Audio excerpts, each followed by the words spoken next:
Boa noite, queridos amigos, queridos irmãos que nos acompanham semanalmente nesse estudo online. Nós, do grupo de estudo Sueli Caldas Schubert, damos boas-vindas a todos.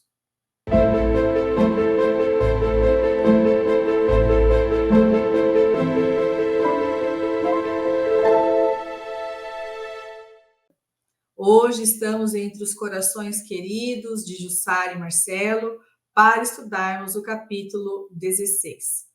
Antes, então, de entrarmos no estudo do capítulo, convidamos a todos para a oração.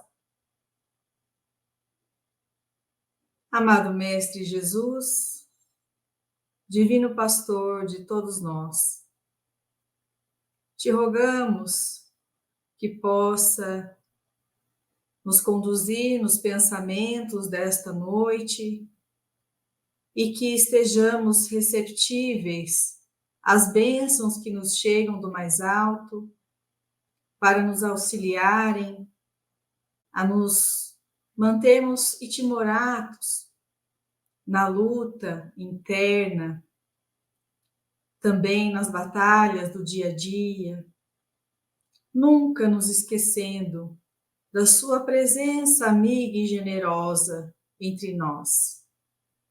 Agradecemos a equipe espiritual que coordena este estudo e que nos permite semanalmente nos reunirmos em nome de Jesus para aprendermos, para relembrarmos os ensinos do Mestre e assim para que a nossa vida seja mais leve. Que essa luz, Senhor Jesus, possa se estender a todos aqueles que conosco aqui estão conectados, aos nossos familiares, aos nossos lares, e que cada um possa receber aquilo que mais está precisando nesta noite. Fica conosco, Senhor, hoje e sempre, que assim seja. Então, nós vamos passar para o resumo e, na sequência, então, daremos a palavra para a Jussara e depois para o Marcelo, para os aprofundamentos. Esse capítulo, intitulado Considerações sobre Sessões Mediúnicas, interessante que Filomeno de Miranda vai nos trazer o que Dr. Bezerra de Menezes vai apontar a respeito das sessões mediúnicas. Mas antes disso, ele também vai nos trazer a respeito da condição de recém-desencarnados de Fábio e seu amigo.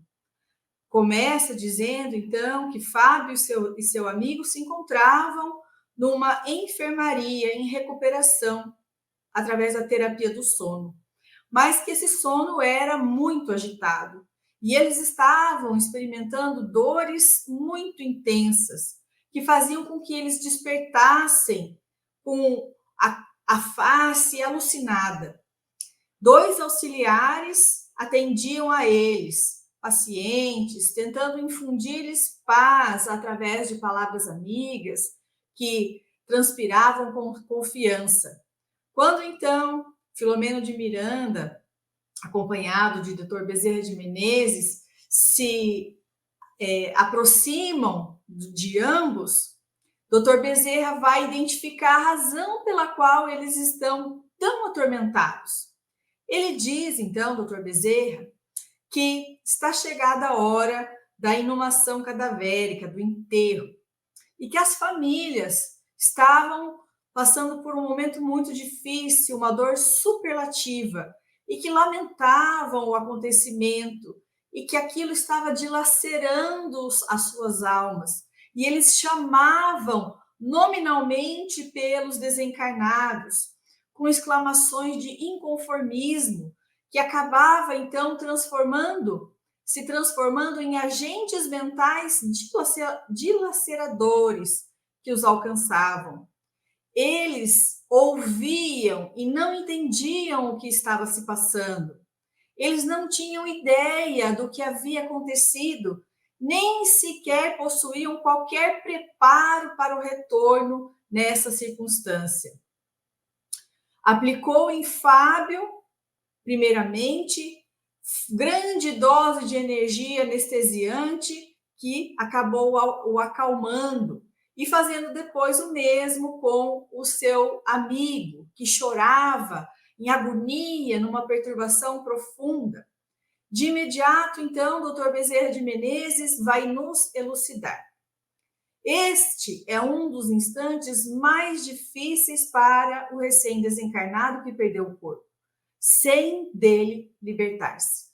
Há, como é natural, em casos desta e de ordem semelhante, um apego aos despojos físicos muito acentuado.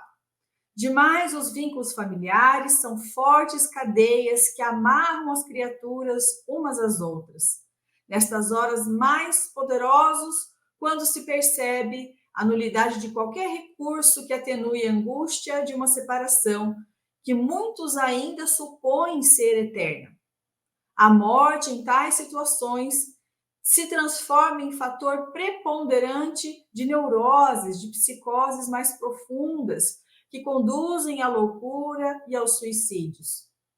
E aí ele vai salientar que ao espiritismo, com a sua estrutura ético-religiosa, firmada no Evangelho de Jesus, cabe a grandiosa tarefa de diluir das mentes o pavor da morte, educando os homens sobre a maneira de encará-la, ao mesmo tempo ensinando a valorização da vida.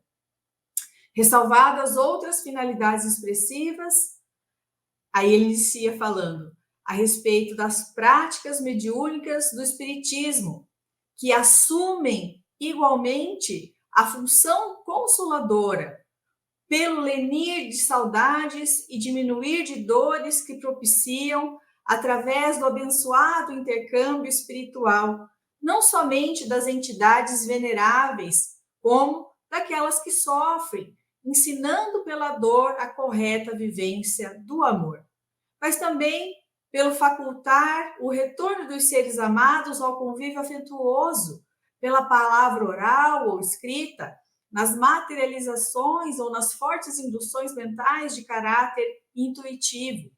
Escola de bênçãos superiores, a sessão de intercâmbio, a medicação para os espíritos de ambos os lados da vida, estímulo e prova da sobrevivência, por cujo valioso concurso assumem-se responsabilidades morais e coragem para vencer as vicissitudes do caminho de ascensão. De tempos em tempos, amiudadas vezes, surgem movimentos antimediunistas entre respeitáveis estudiosos e obreiros da doutrina espírita, que então sofrem inspiração negativa. As entidades perversas, que se veem desmascaradas, desmanchadas suas tramas e conluios nefastos através da mediunidade digna, combatem sistematicamente essa porta de serviços, tentando cerrá-la, ora pela suspeita contumaz, ora pela desmoralização e vezes outras pela indiferença geral, desfrutando então esses inditosos de área livre para o comércio infeliz que estabelecem e o prosseguimento das ardilosas com inclementes perseguições que promovem. No Tabor, o mestre, acompanhado dos discípulos amados, procedeu à memorável sessão mediúnica, quando se transfigurou e parlamentou com Moisés e Elias totalmente materializados, examinando questões de alta relevância ao esplendor do dia. Logo desceu do monte e prosseguiu no mesmo clima, quando atendeu ao obsessor que atormentava um jovem que convulsionava sob sua truculência, babando e gemendo com crises epileptiformes, ficando desmaiado e com filetes de sangue nos lábios. O Senhor repreendeu-o com a sua autoridade e o expulsou, liberando o paciente, cuja prova terminava sob as bênçãos do amor. Ali se realizava uma perfeita fluidoterapia com o obsesso, socorro ao obsessor, e intercâmbio superior com os líderes israelitas desencarnados, qual ocorre nos trabalhos espíritas práticos, sob os rígidos códigos da moral evangélica. Inspirados, portanto, por mentes perturbadoras e ociosas, vingativas de diversas gamas, surgem companheiros ciosos da preservação do patrimônio doutrinário, investindo contra as reuniões mediúnicas. Alguns alegam excesso de animismo, outros exagero no mediunismo, mas outros afirmam que esse período está superado e não falta quem diga serem tais serviços prejudiciais ao equilíbrio mental e emocional de pessoas nervosas, de personalidade psicopatas. Os chamados excessos mediúnicos não são da responsabilidade das sessões, senão da desinformação dos experimentadores e pessoas que se aventuram nas suas realizações, desarmadas do conhecimento doutrinário e da vivência das suas execuções. Por outro lado, todo o monumento doutrinário do Espiritismo foi construído mediante as incomparáveis demonstrações e pesquisas mediúnicas a que Allan Kardec procedeu, oferecendo-nos uma obra insuperável, que depois de um século ainda é muito desconhecida, muito mais agora, né, que um século, mesmo dos que a estudam com carinho e afinco. Nunca estarão ultrapassadas as realizações mediúnicas de proveito incontestável, além do poder que exercem para fazer novos adeptos, que então passam a se interessar pelo estudo da doutrina e o seu aprofundamento.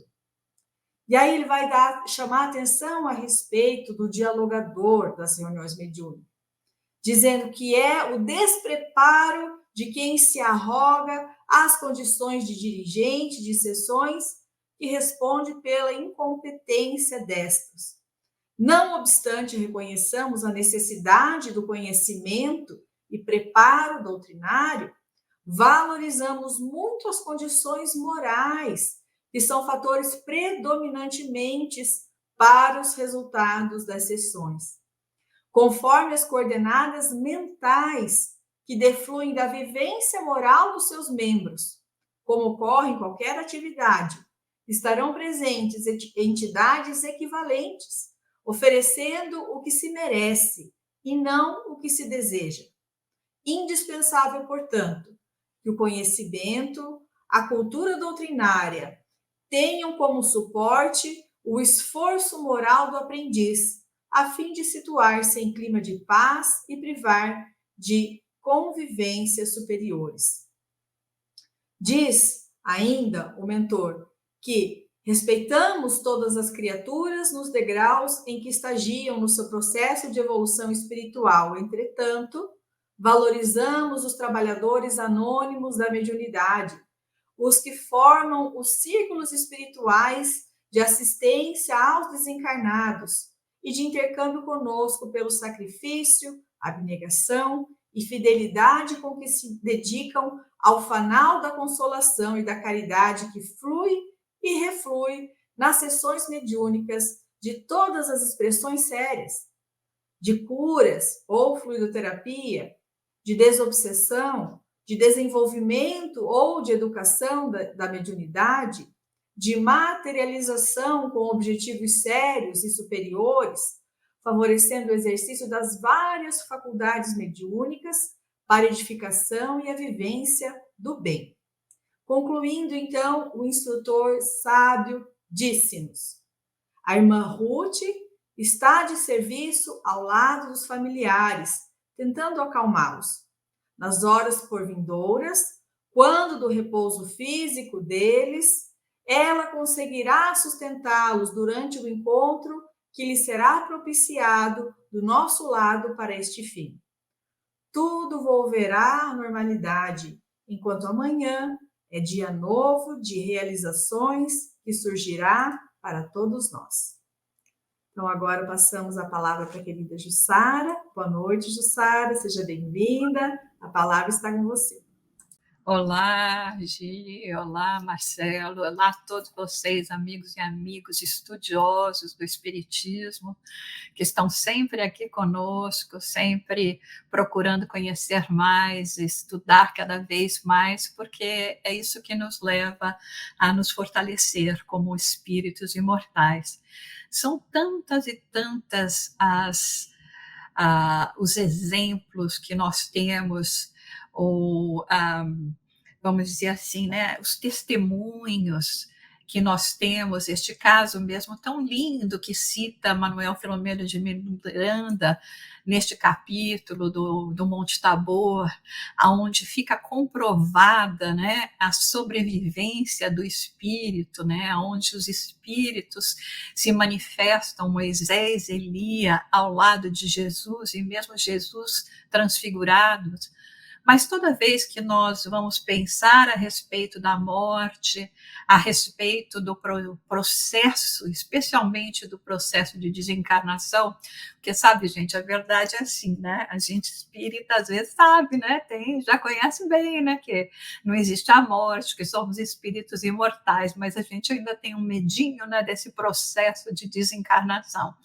E é isso que Manuel de Filomeno de Miranda nos traz na primeira parte desse capítulo, quando ele trata, né, da desencarnação de Fábio, né, durante o acidente que ocorreu, e a vozinha, né, de Fábio que vai até ele solicitando ajuda, sabendo da condição, né, da morte súbita de um acidente de carro que aconteceu com Fábio, e como está no resumo que a Gisele fez para nós, né, dizendo que neste momento eles se encontravam, né, em estado de terapia de sono, mas ainda num sono muito agitado.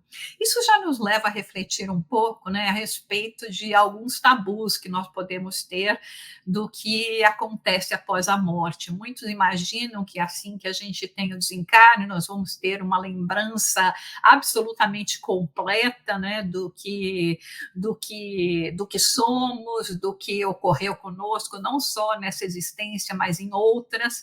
Mas não é sempre que isso acontece, ou melhor, na maioria das vezes, quando nós estamos falando de um planeta que agora está em transição para o mundo de regeneração, nós ainda falamos de espíritos muito apegados à matéria, e que essa transição se dá de uma maneira muito lenta.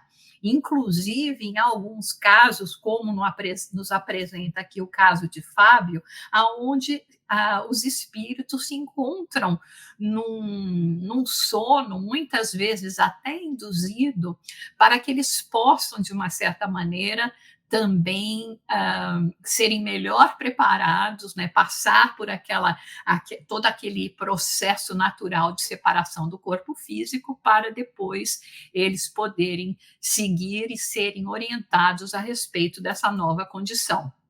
Então, Bezerra de Menezes fala que agora é chegado o momento dessa inumação cadavérica, né? Essa palavra é inumação cadavérica, né? Eu fui lá procurar direitinho para falar para todos vocês. Inumação cadavérica nada mais é do que o ato de enterrar, né, o corpo humano, que inclusive é um dos métodos ainda mais tradicionais. Então, chegando esse momento aonde já é um momento em que a família realmente vai se despedir, não vai ter mais esse contato físico com aquele que partiu, né? É isso que nos fala aqui Dr. Bezerra. É um momento bastante que nós temos que ter muita responsabilidade, porque a nossa conduta pode interferir muito, inclusive nessa questão que nem diz, ele já se encontrava lá auxiliado num posto de socorro, mas ainda com essa agitação que não só estava relacionada ao próprio desligamento, né, dos laços físicos que o prendiam à matéria, mas também até a essas questões, vamos dizer, de ordem, de energia espiritual, que faz com que nós, os que ficamos, né, deste lado da vida, não nos conformemos com a situação e acabamos exageradamente demonstrando isso e prejudicando todo este processo. É lógico que na maioria dos casos, né, em muitos casos, por causa da nossa condição evolutiva, a gente ainda não tem nem noção do que aconteceu, né? Eu lembro que às vezes eu queria falar para o meu pai, né, tipo assim, já preparar um pouco mais meu pai. Minha mãe já sabia um pouco mais, né, dessas coisas, mas meu pai não era muito chegado. Eu falava para ele: pois é, né, pai, se você estiver num lugar que de repente você tenta falar com as pessoas, ou você não está se reconhecendo muito, é porque você morreu. Para a gente saber exatamente ter um pouquinho dessa noção de saber onde está, mas a maioria de nós não tem. E é isso que o Dr. Bezerra apresenta neste momento, né? Ele fala que é um dos instantes mais difíceis para aquele que acaba de perder seu corpo, né? O recém-desencarnado, e ainda não transicionou, porque existe uma coisa, né? Existe uma diferença entre morte e desencarne. A morte é quando nós somos, vamos dizer, quando cessa o nosso processo fisiológico. Existe a parada cardíaca, existe a questão também da própria cerebral, o que seja que nos leva a essa morte física, ao nosso corpo entrar num estado em que já não pode mais funcionar. Mas não significa que neste momento da morte nós estamos desencarnando. Desencarnar, na linguagem espírita, significa o completo desligar dos laços fluídicos que nos unem aos nossos centros de força, especialmente o coronário, para que aí a gente tenha realmente um desligamento. E nós vamos mostrar daqui a pouco algumas imagens, são imagens belíssimas, muito bem trabalhadas pelo projeto Imagem em Ação, que é liderados por Américo Sucena, que realmente ajuda muito a gente a ilustrar esse momento. Então, no momento, é muito difícil, né? Porque quando nós falamos sobre isso, né, que esses vínculos familiares, como diz o Dr. Bezerra aqui, né, eles acabam se tornando em cadeias que amarram as criaturas, e nestas horas elas ficam muito poderosas, né? Fica muito difícil de reduzir esta angústia dessa separação, que a maioria pensa que é eterna, porque é o que a maioria de nós, né, nesse planeta ainda acredita, que a partir da morte do corpo físico já não existe mais nada, já não existe espírito, já não existe mais possibilidades de conexão. Então, existe, assim, em regras gerais, porque, obviamente, quando nós falamos a respeito de espírito imortal, cada um de nós é um indivíduo, cada um de nós tem uma história, cada um de nós tem processos diferentes de acordo com o nosso caminhar espiritual. Mas existe algumas coisas que nós podemos falar que acaba sendo meio incomum. Existe, assim, nessa etapa do desligamento, uma preparação, quando existe, mesmo nos casos de morte súbita, às vezes você tem uma intuição, e essa intuição pode levá-lo já com esse pressentimento, você já sabe que algo vai ocorrer, mas não necessariamente sabe exatamente o que é, quando é, e tem a possibilidade de ultrapassar isso. Isso aconteceu comigo, gente. Eu não morri, estou aqui falando com vocês, vivinha ainda, com o espírito, com o corpo e tudo. Mas eu, quando tinha 14 anos, eu tive um acidente muito sério, e era um acidente de esqui aquático, e aí eu estava a semana inteira com um negócio que eu falava que era um sobe e desce, um sobe e desce, um sobe e desce, e eu falava para minha mãe, eu estou me sentindo esquisita, alguma coisa vai acontecer, eu sei que alguma coisa grave vai acontecer, mas eu não sei o que é, e fiquei assim alguns dias.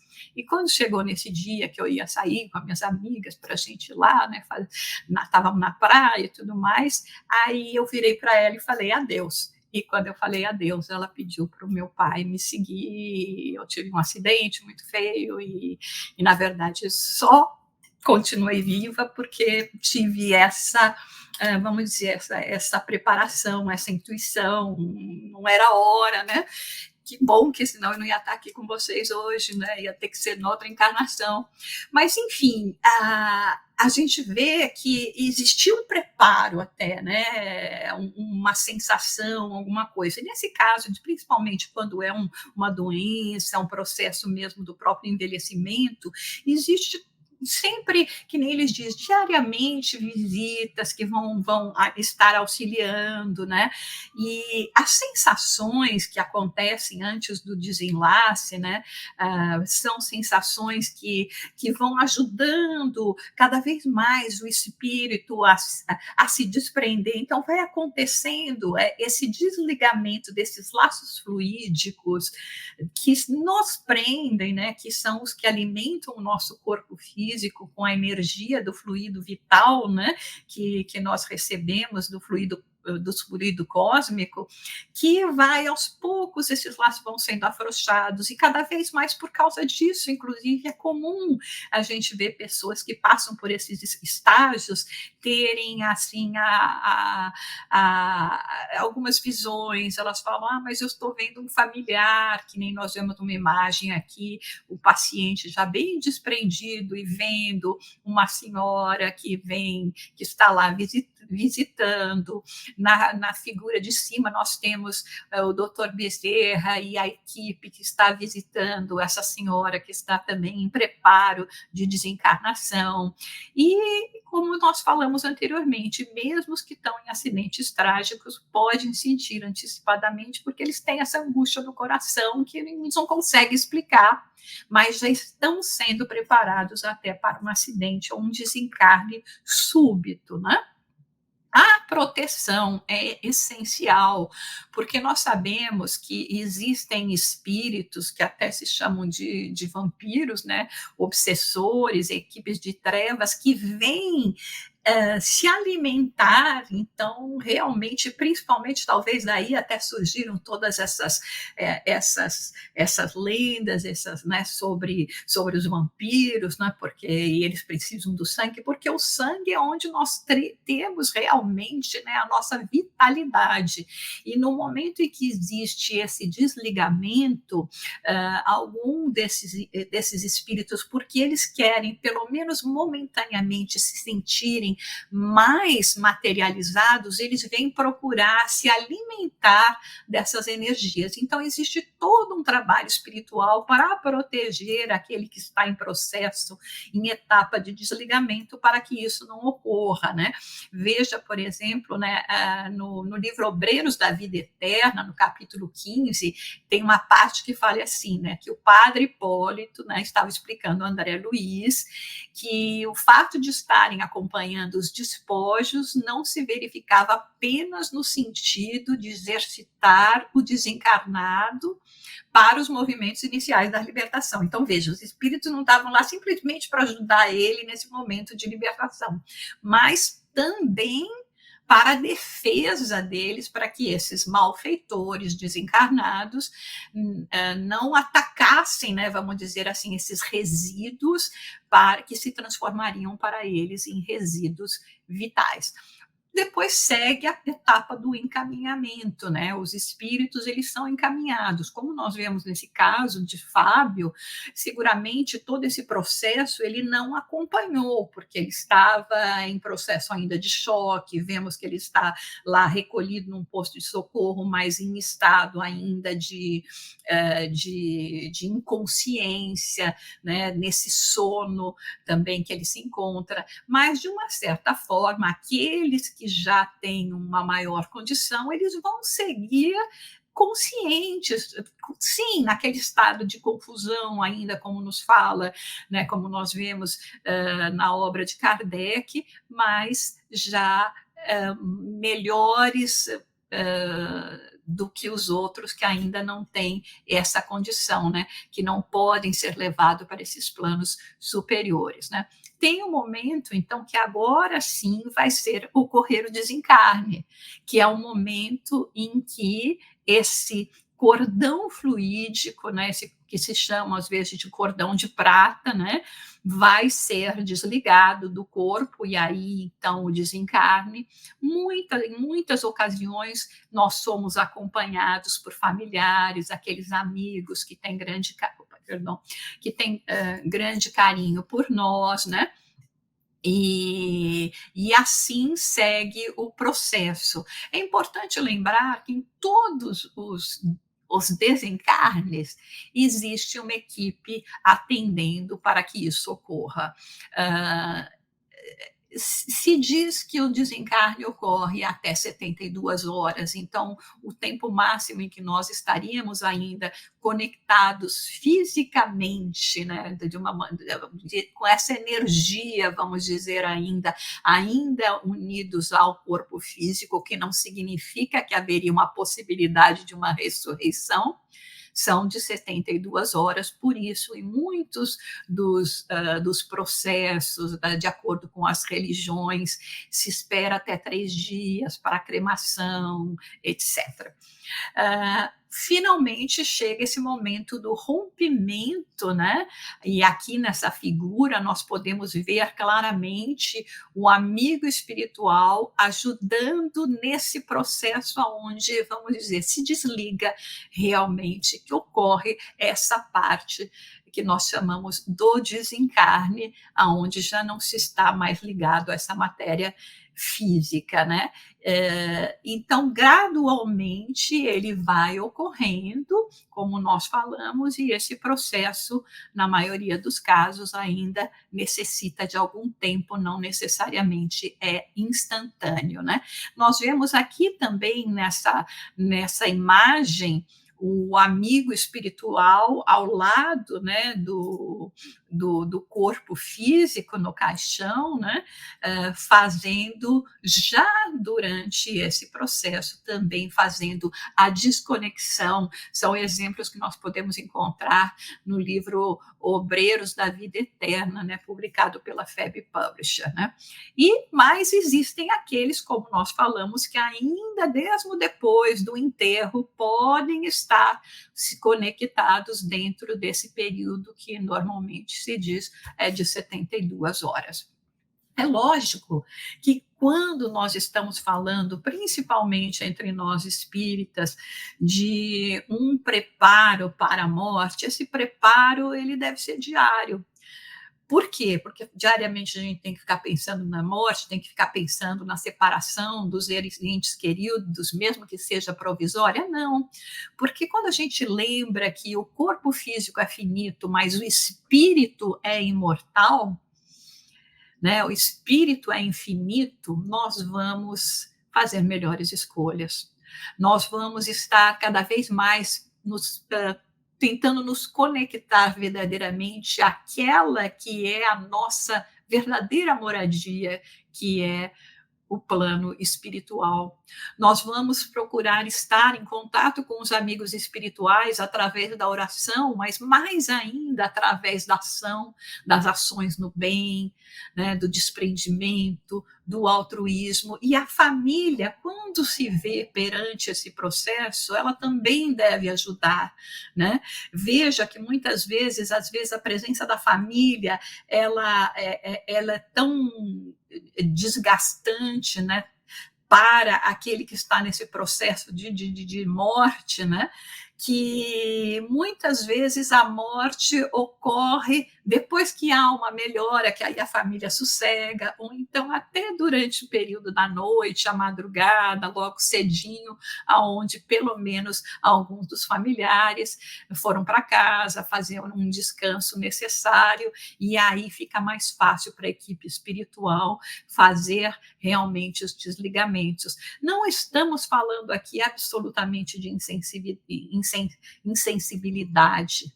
Não estamos falando aqui que quando os nossos entes queridos chegarem o momento de partir, ou mesmo nós, que nós não vamos sentir, que nós não vamos chorar a ausência, né, dessa presença que é tão querida para nós. Mas existe uma diferença entre chorar e sentir saudade e o desespero que não só prejudica a nós mesmos, mas ainda mais esse ente amado que está partindo. Então, nós temos que ser comedidos e pensar também no que é melhor para eles neste momento. E o melhor para eles neste momento é não ter ainda que ter a preocupação de que nós estamos aqui em estado de desespero. Então, a atitude, né, como nós vemos aqui, existe esse momento do desencarne, do desligamento, a atitude da família, a esposa chora, o marido que partiu, mas não entra nesse processo de desespero. Dr. Bezerra nos fala que as religiões tradicionais, infelizmente, elas não acabam, até agora não conseguiram desmistificar a morte e tranquilizar, né, aqueles que ficam aqui, preparando-nos todos para esse momento que vai chegar, né? Por isso que ao Espiritismo, né, com essa estrutura ético-religiosa afirmada no Evangelho de Jesus, coube essa grandiosa tarefa de diluir das mentes o pavor da morte, educando os seres humanos a encará-la, ao mesmo tempo que também ensina a valorizar a vida. Kardec, na Revista Espírita 1865, traz um artigo a respeito do temor da morte. Diz que à medida que a gente vai compreendendo melhor a vida futura, esse temor da morte diminui, né? Então, a gente compreende a nossa missão na Terra, ficamos mais calmos, mais resignados, sem medo. E a certeza da vida futura, né, vai nos dar um objetivo, né? Nós não vamos nos prender ao presente, mas também não vamos desprezar o presente, porque a gente sabe que o nosso futuro depende do nosso presente, da nossa boa ou má direção. E o temor da morte, nesse caso, é mais mesmo por causa desse insuficiente entendimento a respeito da vida que continua, da sobrevivência da alma. E para terminar, nós trouxemos esta mensagem do Espírito Emmanuel no livro Na Era do Espírito, que se chama essa mensagem Mortos Amados, e ele fala: chora quando não podes evitar o pranto que se te derrama da alma. No entanto, converte quanto possível as próprias lágrimas em bênçãos de trabalho e preces de esperança, porquanto eles todos te ouvem ao coração na vida superior, sequiosos de se reunirem contigo para o reencontro no trabalho do próprio aperfeiçoamento, à procura do amor sem adeus. Gratidão, Jussara, pelas suas colocações tão oportunas. E apesar de nós sermos espíritas e sabermos da imortalidade, é sempre muito doloroso, né, quando vemos um ser amado ir mais cedo do que nós, e aí perdemos esse contato físico, que sentimos saudades, mas já não nos revoltamos, e sim nos esperançamos de um novo encontro, de um futuro abraço. Gosto muito da frase que Divaldo usa nas suas palestras, de que o Espiritismo matou a morte. Então, muito obrigada mais uma vez. Marcelo, querido, boa noite, seja bem-vindo. A palavra agora está com você. Muito obrigado, Gi, muito obrigado, Jussara, que nos trouxe com essas imagens, com estes esclarecimentos, muita informação importantíssima. E a Gi, a nossa Gisele, nos trouxe um resumo fantástico, que praticamente é como se estivéssemos lendo aquele capítulo, o capítulo 16. Muito bom. E mais uma vez, olá amigas, olá amigos, que bom que estamos juntos mais uma vez para este momento de estudos da doutrina dos Espíritos. As minhas considerações serão feitas em torno das sessões mediúnicas ou das reuniões mediúnicas. Tem muita informação que nós poderíamos aqui trazer. De fato, esse é um assunto, é um tema extenso que demanda anos, muito tempo com estudos aprofundados a respeito destas questões. Mas nós poderíamos aqui trazer uma tentativa muito reduzida de abordar estas questões, o que o nosso Dr. Bezerra nos traz neste capítulo, lembrando do Livro dos Médiuns, esta que é a segunda obra da codificação espírita. Lá no capítulo 29, nós vamos perceber, logo no comecinho, reuniões e sociedades espíritas, a gente vai ver nos itens 325, 326, 327, quando Kardec classifica os tipos de reuniões, né? Ele vai trazer reuniões frívolas, reuniões experimentais e reuniões instrutivas. E vão ser nestas reuniões instrutivas que nós vamos nos ater. Como o próprio tema, como o próprio título indica, né? Elas vão naturalmente nos ensejar orientações para o intuito de um crescimento intelecto-moral da criatura. Então, essas reuniões que estão aí estabelecidas nas casas espíritas, como reuniões mediúnicas, serão, então, objeto de algumas das nossas reflexões. Num determinado trecho da leitura que a nossa Agi trouxe, ela falou ali que as sessões práticas ou mediúnicas do Espiritismo assumem esta função consoladora de trazer, assim, um consolo para as almas, nos trazer que a morte não existe e estabelecer esta ligação entre os dois planos da vida. Num determinado momento, acho que foi na década de 80, o nosso Divaldo, acho que foi num seminário promovido não sei se foi pela FEB ou pela União das Sociedades Espíritas de São Paulo, eu sei que foi na década de 80. Ele nos traz uma declaração interessante. Ele fala, muitas pessoas afirmam que vão para as reuniões mediúnicas porque nestas reuniões eles vão fazer a caridade. É certo, mas é um pensamento limitado, porque, na verdade, ali é o lugar onde vamos aprender e receber a caridade, neste processo de intercâmbio. E o nosso Divaldo vai elucidar que o espírito em sofrimento, a quem nós pressupomos estar socorrendo, é, na verdade, aquele que está fazendo, de uma certa forma, a caridade. Porque ele está nos dizendo, nas suas palavras, nos seus dramas, do que a gente não deve fazer. Dos nossos comportamentos, porque vamos muitas vezes nos espelhar em situações que ali estão sendo expostas. Então, estes objetivos das reuniões mediúnicas, das sessões mediúnicas, eles vão muito além desta observação simplória de que nós estamos fazendo a caridade. Sim, é verdade, mas nós aprendemos com estas situações todas. Então, que seja o nosso propósito o de aproveitar cada lição que ali nos é chegada, cada depoimento, cada oportunidade, pois elas são as instruções práticas que os bons espíritos, coordenando esta reunião, estão nos ensejando.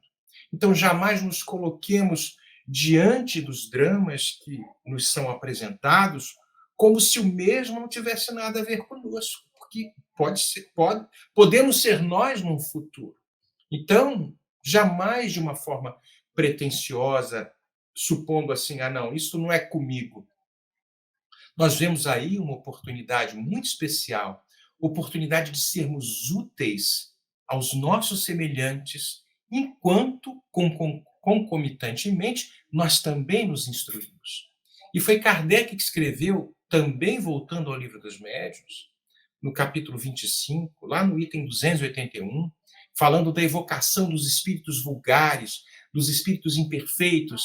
E este intercâmbio tem a vantagem de nos pôr em contato com estes espíritos sofredores, que naturalmente nós podemos aliviar, facilitar o seu processo de aprimoramento, de elevação, e por meio dos bons conselhos, e também aprendermos com isso tudo. Nada está dissonante do que a nossa Agi trouxe nas questões relacionadas às questões do Evangelho. E há uma passagem belíssima no Evangelho de Mateus, no capítulo 10, no versículo 4, quando Jesus chama os discípulos, e ele nos fala, curai os enfermos, ressuscitai os mortos, purificai os leprosos, expeli os demônios.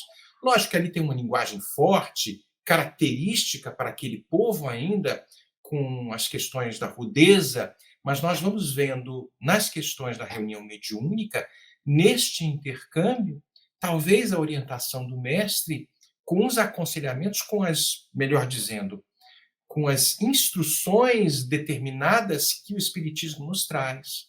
Há uma mensagem bonita, intitulada Enfermagem Espiritual Libertadora. Está no livro Temas da Vida e da Morte. É uma psicografia do nosso Divaldo e também ditada pelo espírito Manuel Filomeno de Miranda. E Manuel Filomeno de Miranda nos traz que as terapias de socorro aos espíritos sofredores já eram praticadas no plano espiritual muito antes do espiritismo, muito antes. Mas foi com o espiritismo que nós aprendemos, através dessas orientações seguras, para este exercício e este intercâmbio mediúnico. Ou seja, isso significa essa transferência de qualidade, essa proposta de trabalho, para que nós sejamos capazes de implantar no nosso plano o que já existia nas esferas do mundo maior. Lógico, a gente fica imaginando, nós somos os salvadores da pátria. Não, nós estamos aprendendo o que já existia. Porque, imagina, se não fosse antes do Espiritismo, não, Jesus deixou o planeta a uma troca. Veja como esta terceira revelação, que é o Consolador Prometido, nos oferece este cabedal, este ferramental tão importante para que a gente possa se elevar nas nossas propostas de união com o Mestre. Então, com respeito, a uma organização de uma reunião mediúnica, eu vi ali nas páginas, nas linhas que a nossa Gisele trouxe, a questão daqueles que colocam, estudiosos até da doutrina espírita, mas que rechaçam completamente estas reuniões, as questões relacionadas ao intercâmbio mediúnico. Uma reunião mediúnica é um trabalho que se desenvolve entre os dois planos da vida, o espiritual e o físico. E havendo, logicamente, estas duas equipes interagindo para que os melhores resultados possam ocorrer e nos apresentar a proposta que sempre houve.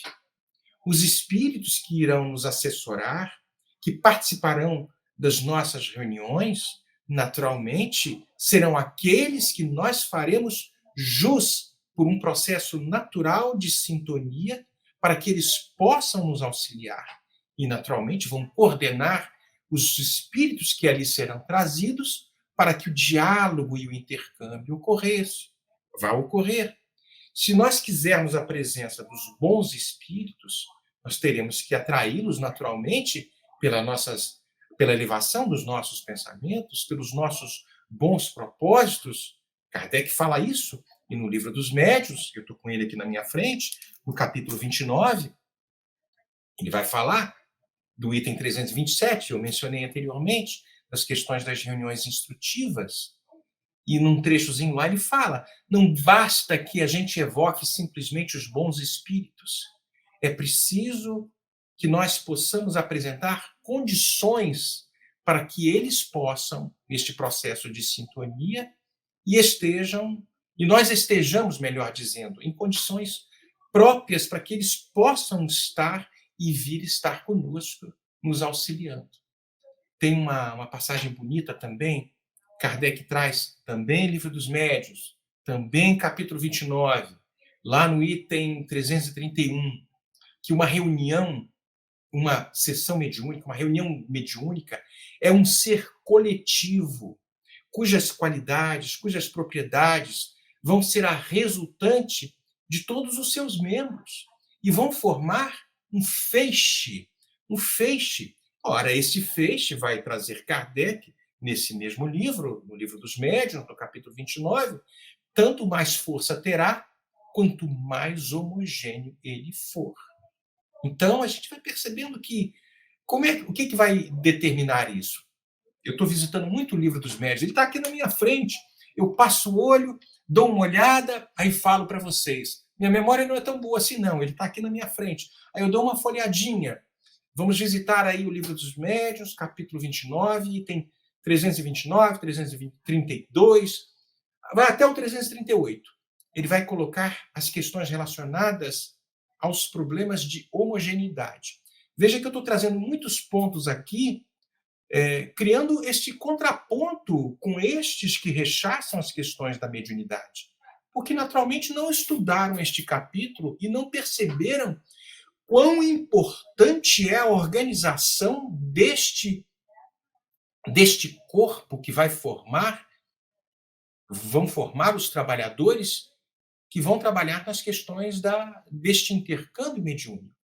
Então, Kardec traz no capítulo 29 do Livro dos Médiuns, mais uma vez, a questão da homogeneidade, e ele trouxe algumas questões muito práticas, por exemplo, o número de participantes não deveria ser excessivo, a regularidade das reuniões, a inconveniência da presença de médiuns passando por processos de perturbação mental, obsidiados, ou seja, ele traz a questão da circunspecção que devemos ter na admissão de elementos novos desta reunião.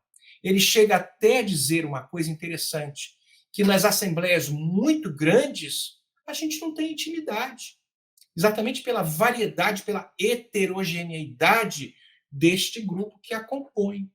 Então, Kardec traz que nos menores grupos, onde todos se conhecem, há, sem dúvida, uma melhor comunhão de vistas, uma melhor comunhão de sentimentos, a cordialidade vai ser mais rapidamente alcançada, logicamente que isso é um trabalho contínuo, a ausência, ele fala, a ausência de sentimentos contrários à verdadeira caridade. Lógico que isso tudo é um processo, porque nós estamos mais para a treva do que para a luz, mas isso é uma constância. Então, neste recolhimento, nesse silêncio respeitoso, nós vamos, médiuns, dirigentes, assistentes, dialogadores, compor toda esta equipe para que o que o nosso doutor Bezerra traz possa ser melhor alcançado. Então, a gente pode até acrescentar algumas coisinhas, consciência clara dos objetivos que a prática mediúnica nos traz, compreensão do papel a desempenhar de cada um de nós, de acordo com a função de cada participante, nesses esforços continuados de todos nós, neste processo de capacitação, para que o melhor objetivo possa ser alcançado. Isso é muito importante. Então, em outras palavras, o trabalho mediúnico é para pessoas também, isso é um ponto muito importante, para pessoas que estejam integradas à vida do centro espírita. Isso quem diz é a Sueli Caldas Schubert, a nossa querida mentora do nosso grupinho. Ou seja, ela não é uma entidade, o grupo mediúnico não é um movimento à parte. Nós vamos entender esta integração de grupo mediúnico, das reuniões mediúnicas, como parte da casa espírita. A nossa Sueli traz essas situações. André Luiz, na sua obra, através da psicografia do nosso Chico, ele coloca a necessidade, ele fala assim, a necessidade, coloca a sua necessidade tendo em vista atender os espíritos que habitualmente, muitas vezes, estacionam nos nossos lares e que nos observam, aqueles que somos trabalhadores das reuniões mediúnicas. Eles nos observam as atitudes, como é que nós nos comportamos, será que a gente é só de lábia, ou será que nós... tem uma expressão em inglês que eu estou tentando ver como é que é em português. Se a gente pratica o que a gente pensa, depois eu lembro, Jussara me lembra depois, mas é assim, será que eu sou um fone? Como é que é isso, Jussara? Será que eu sou um falso? Entendeu? Tudo isso faz parte desta preparação para que a gente possa melhor se adequar e se encaixar neste processo, nesse projeto de regeneração. Primeiro de nós mesmos, para que aos poucos nós possamos impactar as outras pessoas. E tem outras situações muito importantes, falando agora do dirigente. Eu vi que tem uma parte ali que a nossa Gi trouxe a respeito do dirigente, muitas vezes as situações que ocorrem, parece que é desinformação do dirigente, algumas brechas que ocorrem, não me lembro, mas a direção é um papel muito importante, porque uma reunião mediúnica séria, para atingir os seus objetivos, com resultados satisfatórios, não pode prescindir de uma direção estruturada vamos ver como é que dá. Não é bem essa palavra que eu queria utilizar, mas ela precisa ser uma direção estruturada, com um perfil moral, minimamente com perfil moral, com método, numa autoridade fundamentada no exemplo, no hábito de estudo, na oração, afeição pelos membros, sem privilégios, com firmeza às vezes, mas com brandura, com entendimento. Então são requisitos muito importantes que a direção, nesse caso, então, ela será detentora de possibilidades para maximizar os trabalhos, para conduzir aquele grupo.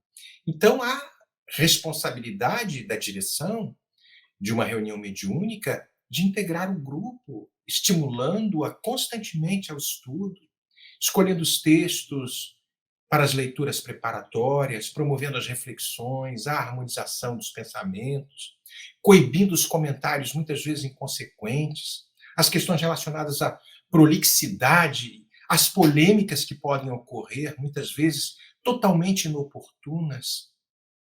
Então, quando a gente procede desta forma, um dirigente de uma reunião mediúnica, pelo menos do plano físico, ele vai estar de uma forma satisfatória, sintonizando com a direção espiritual, para exercer de uma forma mais adequada o comando da palavra e, naturalmente, vai ser inspirado de uma forma muito mais eficiente.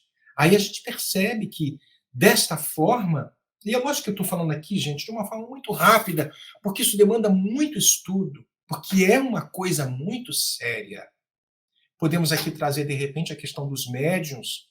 Eu vi que a nossa Gisele comentou a respeito, no capítulo, Dr. Bezerra falando dos médiuns, a questão do animismo. Existe também um médium que é um intérprete dos espíritos, é esse instrumento de que se utilizam os bons espíritos para, trazendo os espíritos sofredores, proporcionarem as manifestações ostensivas, e o médium, sem dúvida, assumiu um compromisso na espiritualidade significativo com a sua própria consciência, com um plano espiritual maior, para crescer nesse sentido moral, espiritual, um esforço incessante, né?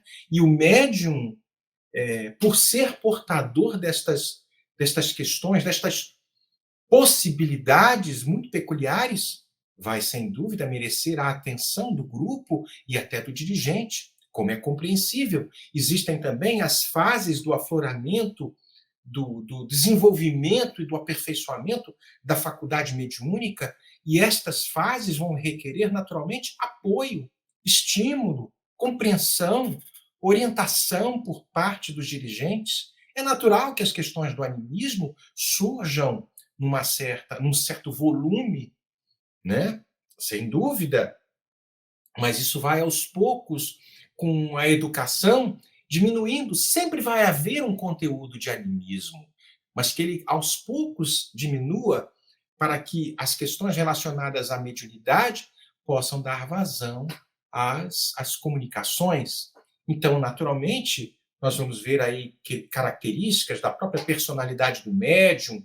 É natural que as reações psicológicas, as dúvidas no começo com relação à autenticidade das comunicações que chegam pelo seu intermédio, as inibições iniciais, logicamente, muitas vezes ocasionadas por muitos conflitos íntimos, que muitas vezes impedem o desdobramento das nossas faculdades, e muitas vezes as questões das sensibilidades nervosas vão provocando estas situações ainda complexas. Então, isso tudo faz parte de um ajuste, de um aprimoramento, e isso consegue-se com o tempo, sem os milindres, acatando muitas vezes as sugestões, as críticas construtivas, para que nós possamos nos aprimorar na função que ali estamos destinados, neste grupo mediúnico. E, naturalmente, a dúvida do próprio médium, ela vai ser vencida quando a gente passa a conquistar esta autoconfiança, este autoconhecimento. Olha aí a pergunta 919, a resposta, melhor dizendo, de Santo Agostinho. Conhece-te a ti mesmo, né? Esse processo de autoconhecimento, para que a gente possa ter uma compreensão melhor, sabendo o que é meu, o que não é meu, conseguindo, de uma certa forma, distinguir. As questões da inibição vão aos pouquinhos sumindo, e aí o animismo, se por acaso ele se demorar, em face, muitas vezes, da presença de conteúdos, muitas vezes emocionais, conteúdos traumáticos do passado, isso pode acontecer, a gente sabe disso, promovendo até, num determinado momento, o aparecimento de determinados empecilhos à evolução, à educação da mediunidade, e isso, sem dúvida, vai ser orientado pela direção, até para que a gente possa perceber quem é melhor em tal posição. Tudo isso é um trabalho em conjunto. Por isso que a direção, uma direção equilibrada, sensata, experiente, segura nesses aspectos teóricos e práticos com relação à mediunidade, ao espiritismo, vai saber distinguir com clareza, orientando o médium nas situações mais complexas. As situações esdrúxulas acontecem. E ele vai acatar isto, o médium, e todos os outros, de uma forma mais tranquila. Porque o objetivo não é botar alguém para baixo, é nos aprimorarmos numa função, neste corpo, neste feixe que vai trabalhar de uma forma quanto mais homogênea, quanto mais uníssona, para que a gente possa alcançar os melhores objetivos. Tem também o dialogador, ou doutrinador, agora tem essas duas formas. Uns chamam de dialogador, outros chamam de doutrinador. Algo muito importante, esse terapeuta do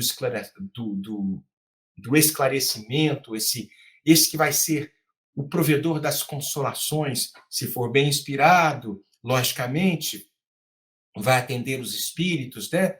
E o primeiro passo da direção deve ser esclarecer esta função, que vai requerer a conquista destes atributos relacionados à doçura, ao bom senso, à paciência, à sensibilidade amorosa, uma espécie de tato psicológico, uma energia moral, que aos poucos a gente vai conseguindo.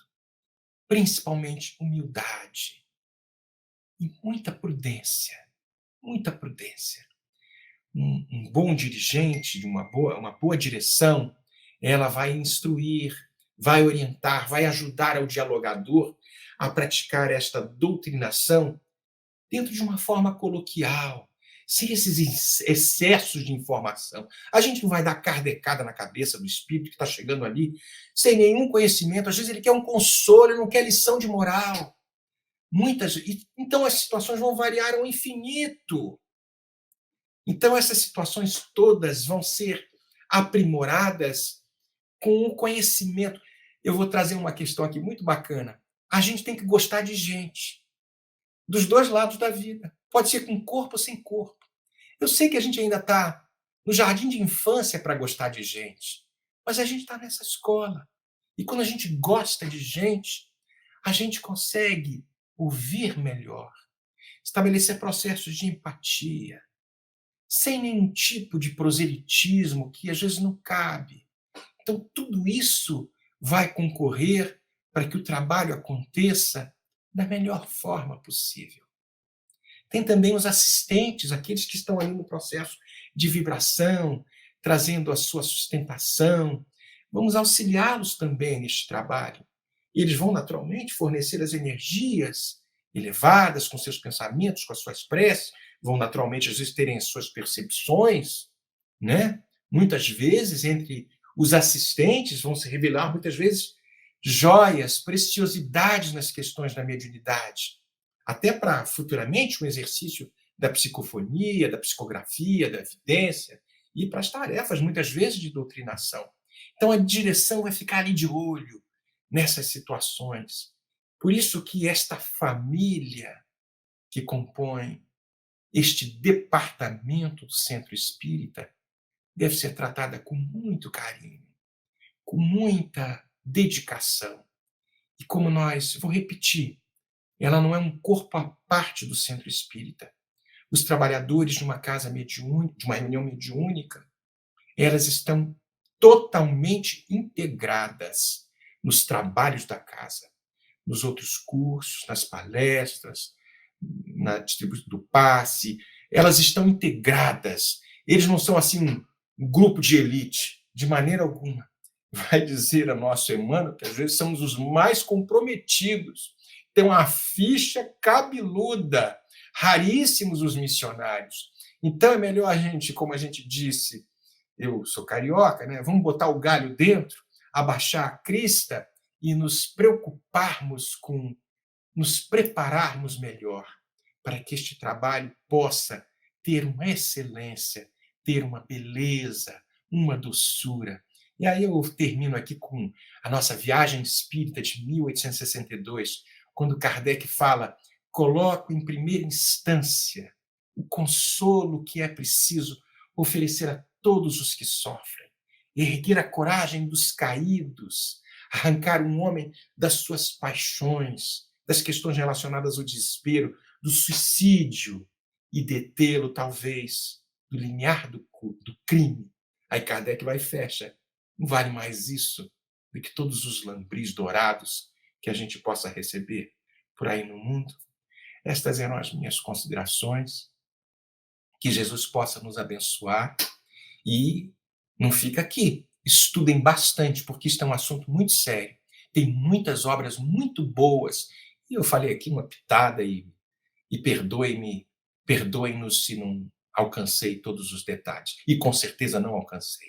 Muita paz.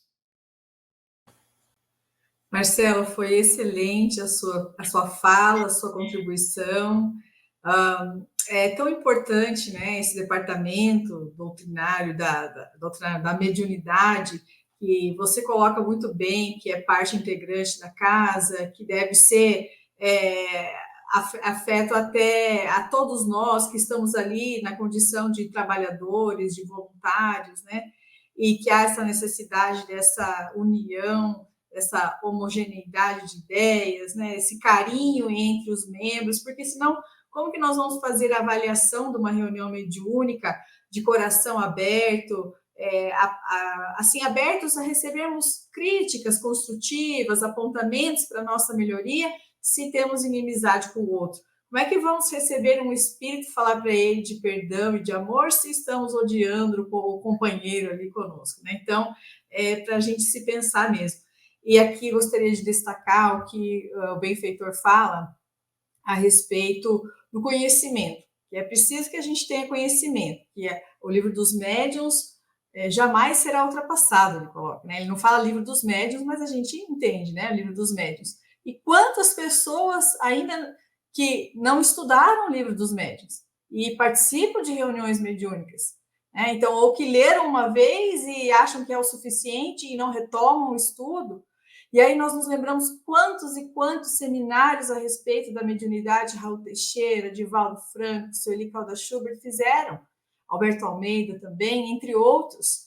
Então, nós temos um material riquíssimo para que nós possamos nos aprofundar e está disponibilizado para todos, né, gratuitamente. O Espiritismo não cobra nada de ninguém, é aberto para que todos possamos ter acesso. E quando você fala que é preciso gostar de gente, eu lembrei da frase de Jung, né? Ao tocar uma alma humana, seja apenas outra alma humana. Não vai ser o doutrinador, aquele que tem a razão. Não, é uma alma tocando a outra, que agora nós estamos na condição de encarnados, mas amanhã de desencarnados, talvez precisamos também da ajuda. Realmente é um tema vastíssimo e que nós adoramos de montão, né? Poderíamos dizer assim. Então, queridos amigos, mais uma vez, obrigada pela companhia, pela participação.